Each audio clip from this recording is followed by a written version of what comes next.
Essa é a grande importância. Por isso o Espírito Santo é importante, porque ele vai testificar no seu e no meu espírito que somos cheios, que somos filhos de Deus. E aquele que é nascido de Deus tem vida nova. Amém? Glória a Deus.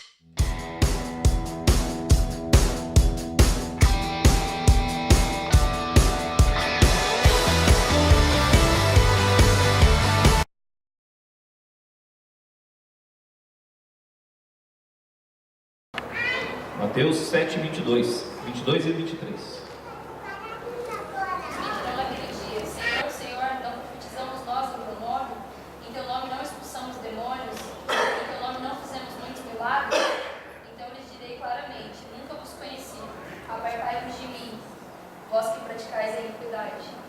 Esse versículo é a essência da mensagem de hoje.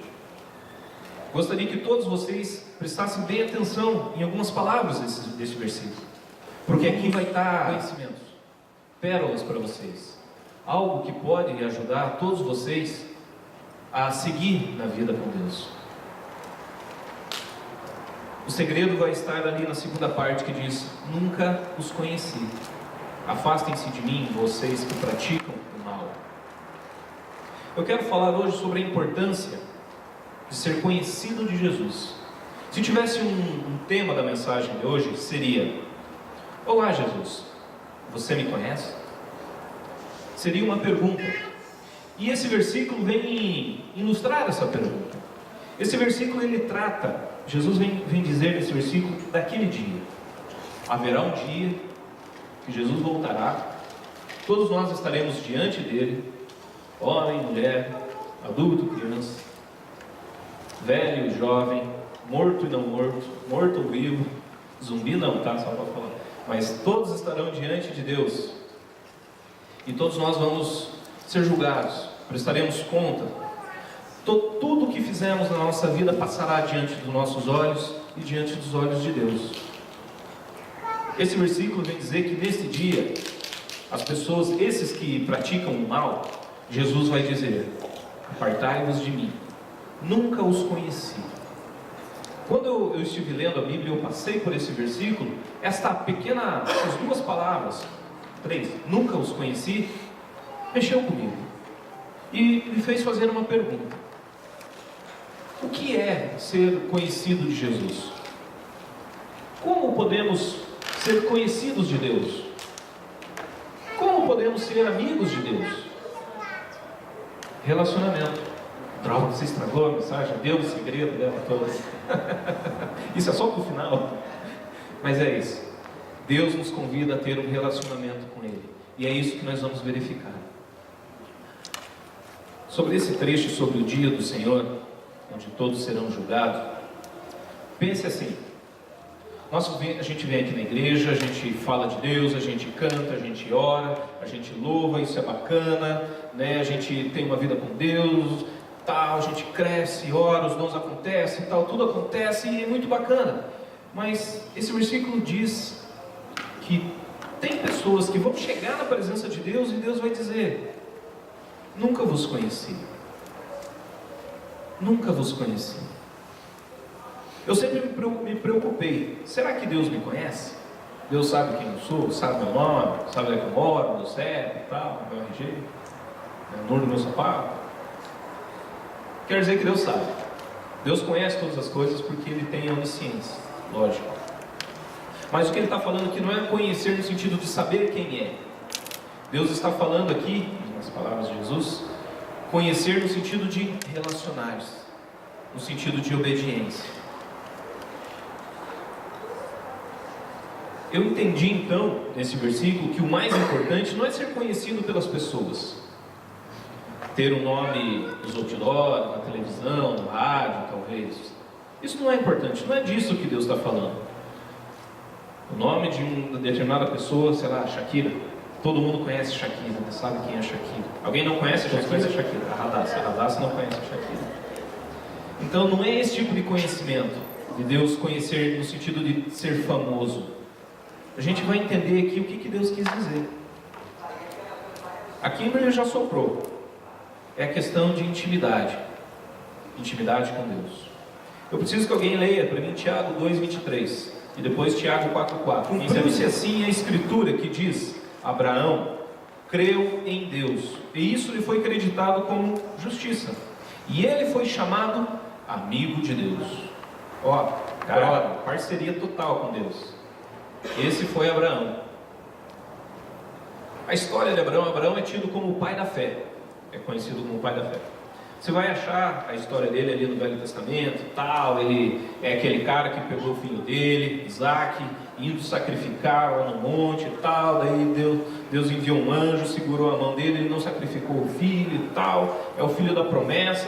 Lembrando que Abraão já era velho, acho que tinha uns 100 anos, né? Abraão, 100 anos quando ele teve Isaac, né? E Rebeca já tinha uns 90, ela vai pedrada, né? Era já velho, então era o filho da promessa. Mas o importante é que Abraão foi chamado amigo de Deus.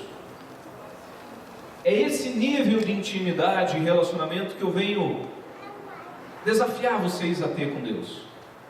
Há um nível de intimidade e relacionamento que o próprio Deus possa enviar essa mensagem e dizer: esse aqui, esse é meu amigo. Amigo de Deus. E isso vai, por óbvio, nos criar outra pergunta. Como sermos amigos de Deus? Como é que a gente começa uma amizade, um relacionamento?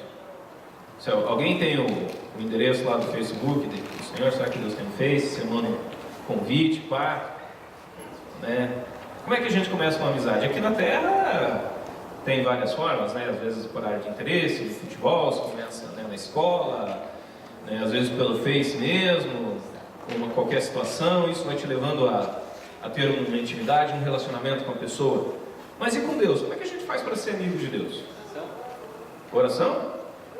Boa, cara. Boa. Esse é o primeiro passo. Alguém tem mais alguma ideia? Ler a palavra. Legal. Quem mais? Vivenciá-lo. Hã? Obedecer. Vivenciá-lo. Vivenciar Deus. Tudo isso está certo. Mas na prática, o que eu posso fazer? Será que eu posso fazer algo no meu dia a dia que vai chamar a atenção de Deus para a minha vida? Será que podemos fazer isso? Ou será que é uma coisa que depende, um ato unilateral de Deus? Deus olha e fala: cara, gostei desse tênis, velho, você é teu amigo. Será que tem alguma coisa que a gente pode fazer? Vamos ver. Tudo que foi falado está certo. Tiago 4,4. Alguém lê? Bem alto. Infiéis, não sabeis que a amizade é inimizade contra Deus? Portanto, qualquer que quiser ser amigo do mundo, constitui-se inimigo de Deus. Começamos a achar o começo da trilha. Na minha versão, começa a minha NVI, diz assim: adúlteros, vocês não sabem que a amizade com o mundo é inimizade com Deus? Quem quer ser amigo do mundo, faz-se inimigo de Deus. O que é amizade com o mundo? O versículo fala de que aqueles que têm amizade com o mundo são inimigos de Deus. O que é ser amigo do mundo? Alguém tem alguma ideia? Se afasta da vontade de Deus? Pode ser. O que mais? Valendo. Não vale doce hoje, mas vale, sempre vale. Hã? Relacionamento com o mundo. Mas o que é um relacionamento com o mundo? Balada. Pegar geral, passar o rodo. Na minha época era passar o rodo. Hoje não sei. Passar o rodo. O que mais? Usar drogas. Exato. Todas essas coisas, vender droga. Todas essas coisas são coisas que o mundo hoje está entendendo como sendo boas. O cara que, talvez não tanto, mas o traficante, o cara que tem dinheiro, o cara que tem um carro, o cara que tem a moto, o cara que tem as roupas de marca, é tido como o popstar, né? É o cara. O cara que tem um carrão, às vezes é tido como, essa pessoa, o cara venceu na vida, é ele, né? Tal, as pessoas admiram. O mundo vem admirar pessoas como Lenny Kravitz. Vocês nem sabem quem são, mas você deve falar. Fabrício, você vê, tu vai ficando velho. Qual que é hoje o cara da balada? Justin Bieber. Boa. É isso aí. Eles falam que Justin Bieber desse jovem é certo. Eu sei que ele é amigo de um rapper, eu não lembro quem que é meio que um mentor dele. Eminem? Jay-Z? Não sei. Sei que ele é um cara que é meio que um mentor dele, assim, e tal.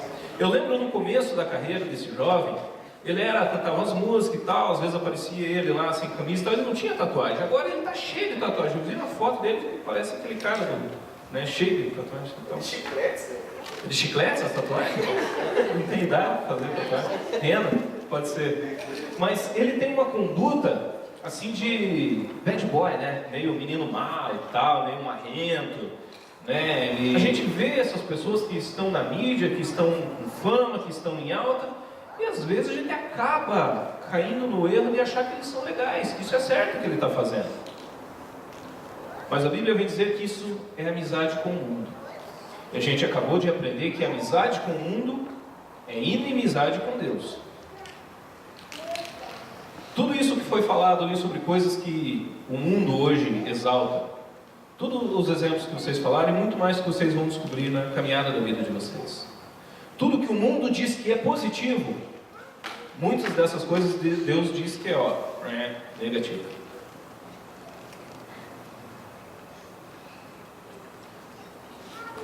Outra coisa que nesse versículo de Tiago me chama a atenção é o começo da frase. A minha diz adúltero. A tua versão, o que diz? Infiéis? Infiéis. Na minha versão eu gostei que diz adúlteros. Adúlteros. O que é adultério? Traição. Legal. Adultério é isso, na essência é isso.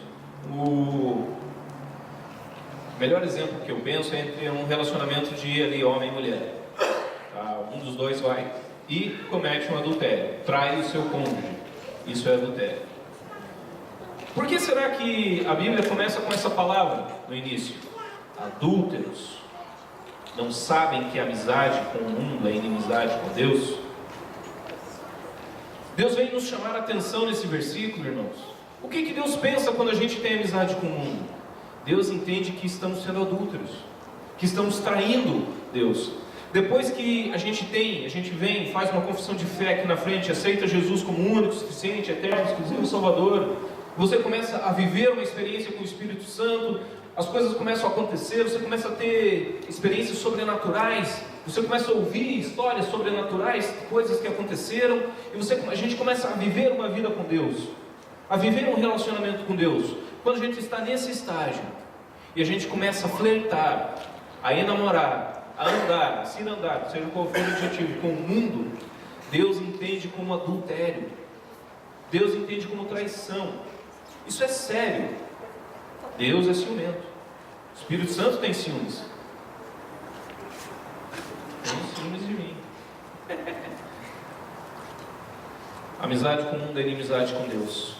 Eu começo a entender então, meus irmãos, que para que possamos ter uma amizade com Deus, a gente precisa se afastar de coisas do mundo. A gente precisa dizer não a algumas coisas.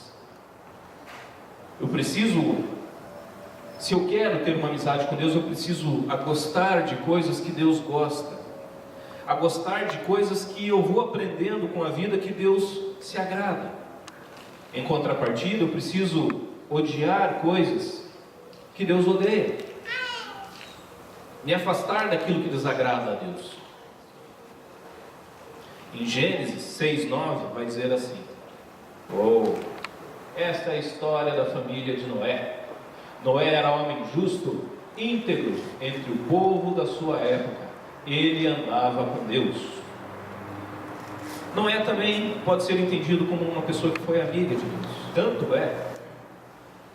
é que ele andava com Deus, que só ele e sua casa foi salvo do dilúvio. Noé, aquele cara do dilúvio. Sem fé é impossível agradar-lhe. Tá lá. Porque é necessário que aquele que se aproxima de Deus creia que Ele existe e que é galardoador dos que o buscam. Se a gente não tiver fé, pelo menos um pouco de fé, que é acreditar que Deus existe, a gente não vai nem aceitar Jesus como Salvador. Por isso que a fé vem antes. Se a gente não tem fé, a gente não vai ler a palavra.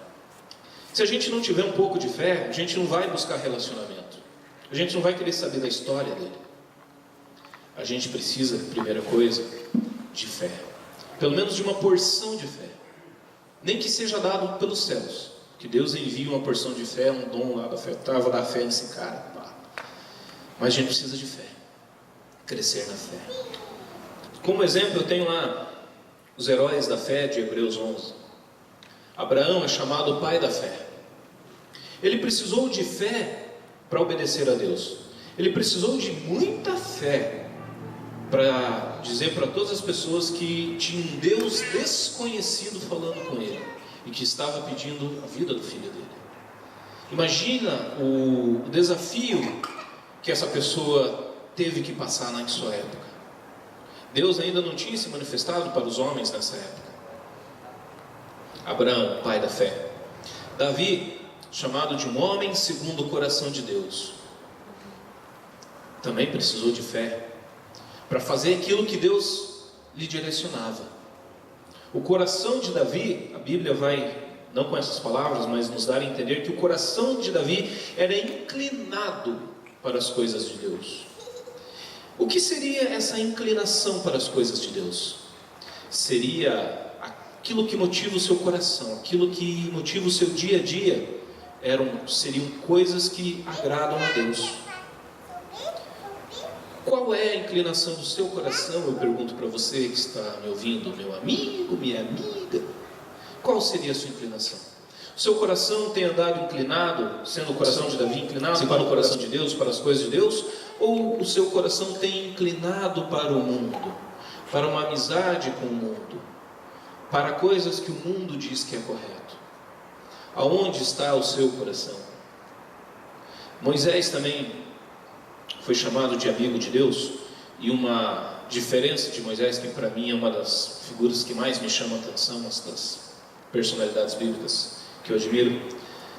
Deus diz que com Moisés ele falava face a face. Eu não encontrei esse status, assim dizendo, com outra pessoa na Bíblia, só Jesus mesmo. Moisés falava, Deus falava com ele face a face. Já conseguiu imaginar isso, brother? Você sentado assim, pá, num lugar e falando com Deus assim, tete a tete. Você falando, pô Deus, hoje o dia foi assim, foi assado, aconteceu aquilo. Aí Deus lhe respondendo, meu filho, mas, minha filha, fica tranquilo, é assim, é assado. Deus, eu estou com uma dúvida aqui, poxa, meu pai, minha mãe, meu irmão, colégio, pá, aquela mina, aquele garoto. E Deus lhe respondendo. Deus conversando com você face a face. Isso não foi um privilégio apenas de Moisés. Eu quero dizer para vocês, ao contrário, talvez de algumas pessoas, que Deus convida cada um que está aqui hoje para ter esse nível de relacionamento com Ele, para conversar com você, para se relacionar, para ouvir a sua voz e deixar que você ouça a voz de Deus, se você estiver disposto ou disposta. Segundo passo, vamos de novo, outra rodada. Qual seria o segundo passo? Não vale o que já foi falado.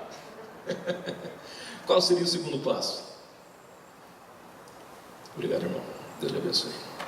Qual seria o segundo passo para ser amigo de Deus? Quem arrisca? Aceitar? Oração.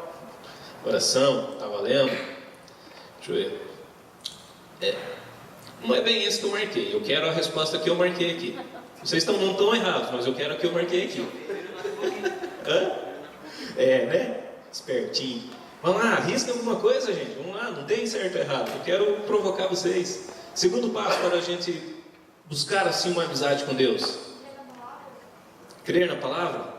Tá certo. O que mais? Ainda não é o que eu marquei aqui. Vocês vão ver que o que eu marquei é diferente.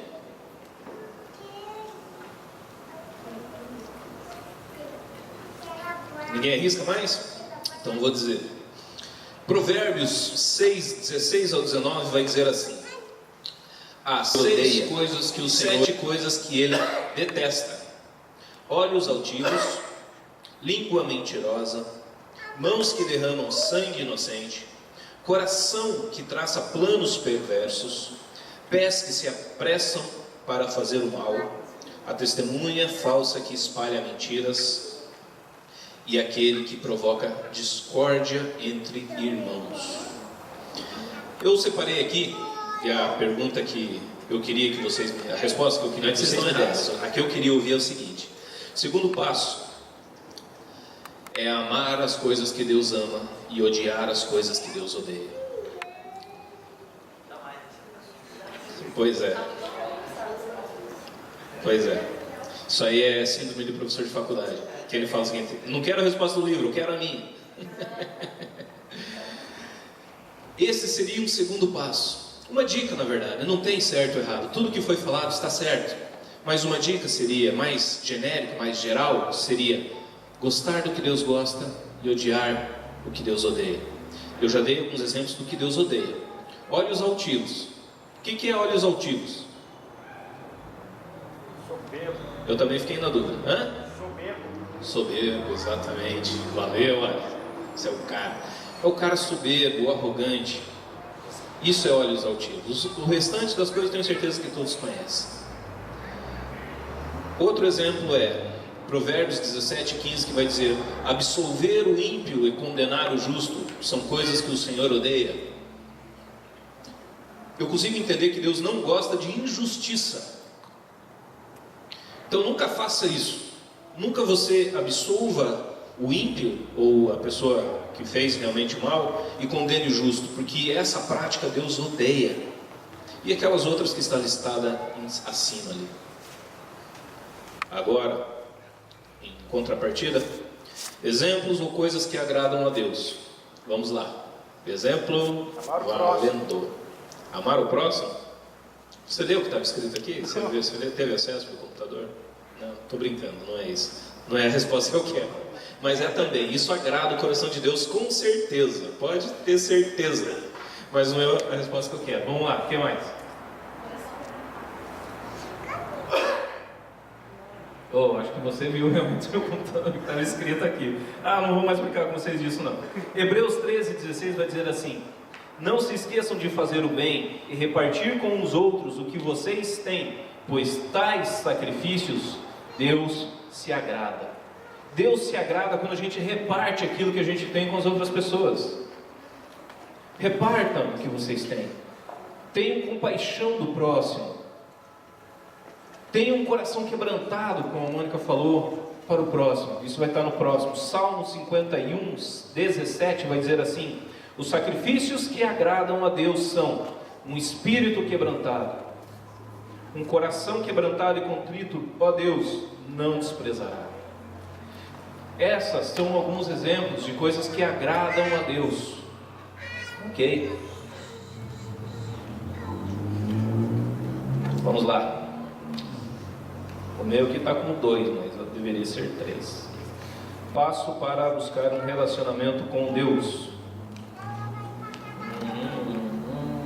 Tá, vamos lá. Exemplo valendo. Como a gente busca um relacionamento com Deus? Tá certo, mas não é a resposta que eu quero. Orando? Tá certo, mas ainda não é o que está escrito aqui. É quase uma adivinhação, mas vamos lá, só é um exercício, um raciocínio, gente. Só quero que vocês raciocinem, só isso. Entrega. Entrega? Quase. Tem algo mais íntimo, tem algo mais... Vocês vão ver, vai. Desafio vocês, vai. Praticar a justiça. Praticar a justiça? Não exatamente. Eu vou reformular a pergunta. Como eu começo a buscar um relacionamento com Deus? Tá certo, mas não é o que está escrito aqui. Vamos lá, gente. Tem algo mais... Pegando-se assim mesmo? Não vale, já foi. João 1:12-13 diz assim. Vocês vão ver que é algo mais profundo. Contudo, aos que o receberam, aos que creram em seu nome, deu-lhes o direito de se tornarem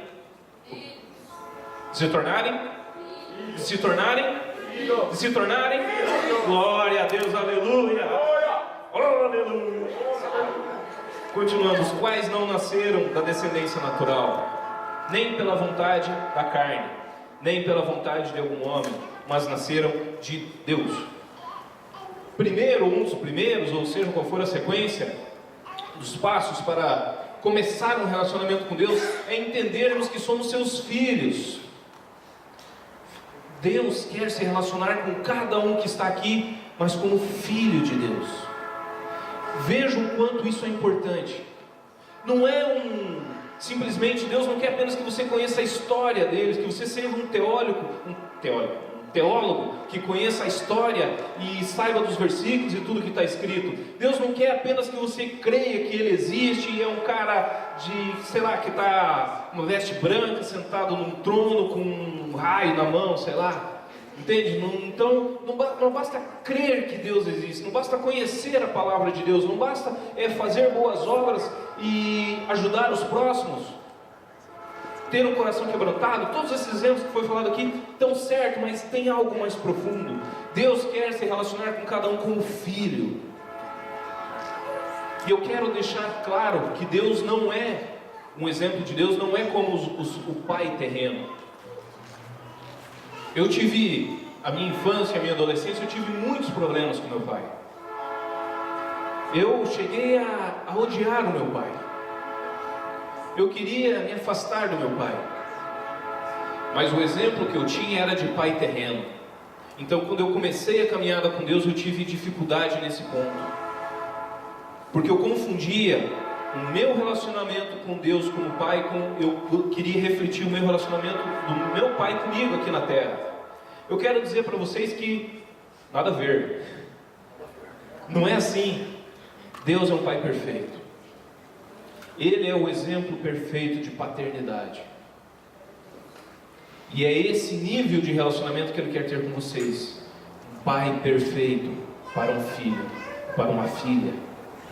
Um pai que conhece o íntimo e o profundo do coração, que sabe o que cada um está passando, o que cada um está sentindo. A Bíblia nos diz que Deus sabe quantos fios de cabelo a gente tem na cabeça. Tá certo que tem gente, a gente não precisa fazer muito esforço, tipo o Fabrício, o André. Não precisa fazer muito esforço, né, para contar um pouco, mas cara, se Deus sabe quantos fios de cabelo você tem na cabeça, você acha que Ele não se importa com aquilo que aflige o seu coração? Com aquilo que está pesando o seu coração, a sua alma? Deus sabe e Deus se importa, e Ele pode e vai fazer algo a respeito. Essa dor, esse vazio que talvez você esteja sentindo, Ele pode fazer algo a respeito. Somente Deus pode preencher esse vazio. Por que eu falo de vazio? Porque eu senti um vazio que o mundo não podia preencher, que o mundo não podia fazer nada com ele. Somente quando eu conheci Deus e comecei a me relacionar com Deus como pai e filho, quando eu comecei a compreender esse relacionamento, é que esse vazio foi enchido. Em 1 João 3,1, vejam como é grande o amor que o Pai nos concedeu, que fôssemos chamados filhos de Deus, o que de fato somos. Por isso o mundo não nos conhece, porque não o conheceu. Um macetinho para vocês entenderem essa parada aqui bem fácil. O mundo não conheceu Deus. O mundo não aceita Deus. O tempo todo a gente vê pessoas renegando a Deus, dizendo que Deus é chato, que não é legal, Estado laico, Deus longe da administração de um país, e por aí vai. Mas porque o mundo não conhecer a Deus, o mundo não vai reconhecer você. O mundo vai ser inimigo seu. Quando você estiver se relacionando com Deus no nível de pai e filho, o mundo vai lhe odiar, porque o mundo não conheceu a Deus. Mas não fiquem em nenhum momento com medo, chateados ou qualquer coisa do gênero, porque Deus vai capacitar cada um, vai lhe proteger. Indo para quase finalmente, outro questionamento que eu encontrei. Beleza, Frank, Eu entendi que eu tenho que gostar das coisas que Deus gosta, odiar as coisas que Deus odeia, isso é legal. Entendi que para iniciar um relacionamento com Deus eu devo buscar um relacionamento de filho. Isso tudo é legal, bacana. Uma pergunta: como saber se alguém é filho de Deus? Quais são as marcas que a gente entende que uma pessoa é filho de Deus? Amar o próximo. Frutos? Amar o próximo. Deixa eu ver. Está perto. Não é a resposta que eu quero, mas está perto. Ó, esse lado aqui está com -1, hein? Vocês não estão participando, hein? Atitude? Tá certo também. O que mais? Não pratica o pecado. Hã? Não pratica o pecado. Tu veio aqui parada, né? Ah, valeu, brother. Ó, cara, depois tu pega uma parada lá, cara. Valeu por me dar o feedback aí. Os caras estavam me enganando. Ô, Felipe, não vale.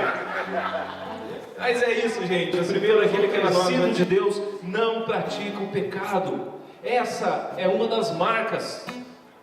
É assim que a gente vai reconhecer quando alguém é nascido de Deus ou não, quando alguém é ou não filho de Deus. Se você quer saber se você é ou não considerado filho de Deus, começa por aí as marcas. Não pratica o pecado, porque a semente de Deus permanece nele. Por que você não pratica o pecado? Porque a semente de Deus permanece na sua vida. O Espírito Santo está lhe enchendo, lhe capacitando, lhe fortalecendo, lhe dando resistência contra o pecado. Continuando ali no 10, ainda do 1 João. Desta forma sabemos quem são os filhos de Deus e quem são os filhos do diabo. Quem não pratica a justiça não procede de Deus, e também quem não ama o seu irmão. Compreenderam? Alguém tem alguma pergunta? Não? Valeu. Outra pergunta eu tenho: como eu sei que eu sou filho de Deus? Legal. Não é esse ainda não. Eu consegui, ó, veja só. Para aí, Felipe, não dá lá, faz qualquer aí. Não. A gente conseguiu entender como a gente reconhece que outras pessoas são ou não filhos de Deus, certo? Que é quem pratica o pecado ali, para estar no pecado nele, a gente já sabe. Se o cara é pecador, o cara vive no pecado, a gente sabe que ele não tem as marcas de um filho de Deus, certo? A pergunta é: como eu sei se eu sou filho ou filha de Deus? Pelo Espírito Santo. Meu Deus. O Espírito Santo tem. Você também andou lendo meu computador aqui? Hã? Quem que falou aqui? Aceitando Deus? Cara, começa por aí, velho. Você está certo. Porque quando a gente se aceita Deus, é a sequência do que o Ali falou ali, é o Espírito Santo. Porque é o Espírito Santo que vai nos dar o convencimento. Romanos 8,16. Pode pôr, velho. Agora, porque eu pedi, não pode. É problema isso, cara. O próprio Espírito testemunha ao nosso Espírito que somos filhos de Deus. Como é que você vai saber que você é filho de Deus? Quando você estiver cheios do Espírito Santo. Começam então a entender a importância de ser cheio do Espírito Santo, porque sempre o Fabrício está aqui pregando sobre o Espírito Santo, porque que a gente falou lá no retiro bastante sobre o Espírito Santo, e as outras ministrações são sempre pelo Espírito Santo, e a gente fala para vocês virem à frente, a gente fala para vocês darem, porque a importância de vir à frente é como um passo de fé, é como se você acenasse para os céus e dissesse: eu quero isso que o cara está falando. Não tem a ver com quem está pregando, mas tem a ver com a sua ação entre você e Deus.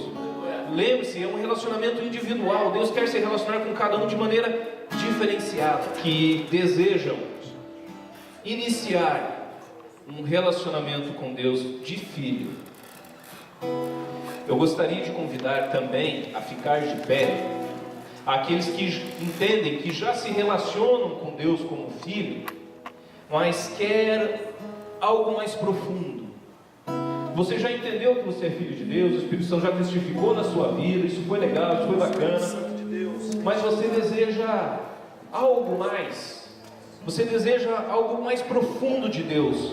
Talvez eu não conheça a sua vida, mas talvez o Espírito Santo esteja dizendo para você que você tem vivido uma estagnação, e você deseja sair desse tempo de estagnação.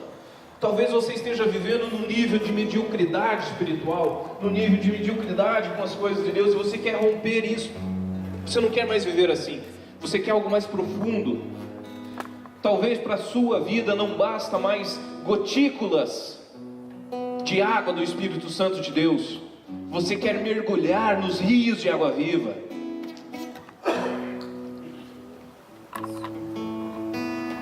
Como a gente aprendeu hoje, começa com um relacionamento. Um relacionamento começa com conversação. Eu gostaria que vocês esquecessem o amigo, a amiga que está do seu lado e começasse a se relacionar com Deus agora, do seu jeito. Começasse a falar: Deus, eu sei lá, não tenho palavras, não sei o que dizer, mas eu quero esse negócio que esse cara falou aí. Eu queria algo diferente, com as suas palavras, com a sua maneira de dizer. Vai convidando para que Deus venha estar enchendo o seu coração e colocando palavras na sua boca, para que Deus talvez venha renovar a sua alma. Se você não sabe o que orar, cante junto com o louvor. Faça das palavras do louvor a sua oração. Faça dessas palavras aquilo que sai da sua alma. Que este lugar seja a sua alma, o seu coração. Que este lugar seja hoje o presente, Deus se manifestando na sua vida.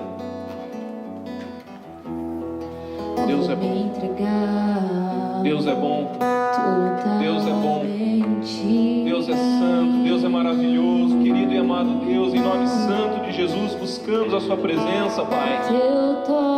Vem, Senhor, vem se manifestar na vida dos teus filhinhos, Senhor. Pai, hoje o Senhor nos deu uma palavra sobre paternidade, sobre relacionamento de pai e filho.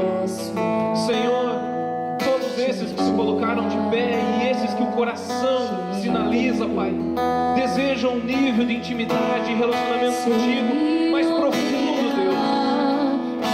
Derrama, Senhor, o seu Espírito Santo sobre toda a carne que está aqui, Pai. Vem, Senhor, e enche com o Espírito Santo. Põe palavras de louvores na boca dos teus filhos, Pai. Os fortalece, Senhor, com aquilo que eles precisam, Deus. Senhor, o Senhor conhece o coração, a vida, o caminhar de cada um que está aqui. No centro do Sim, Senhor, nos leva, Pai, para o centro do seu querer.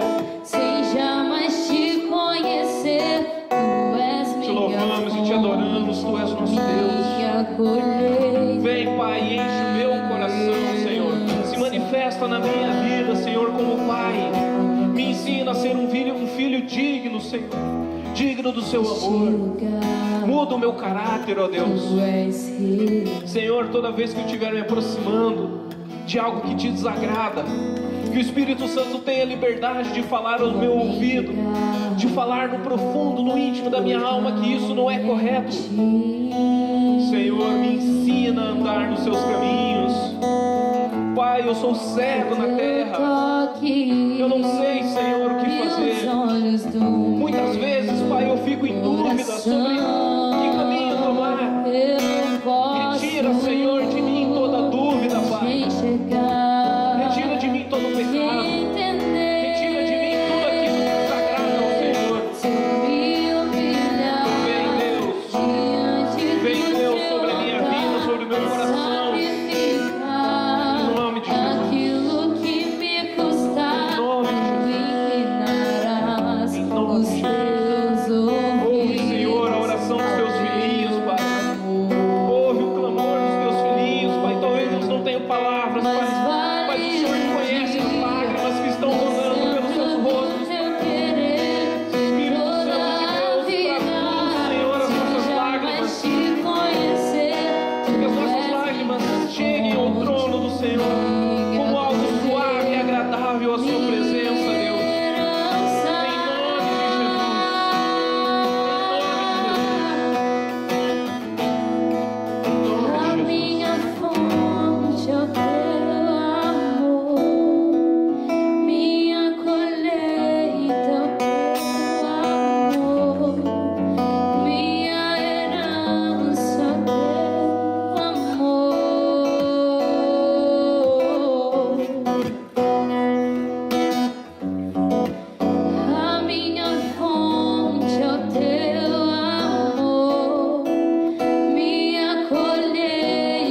não.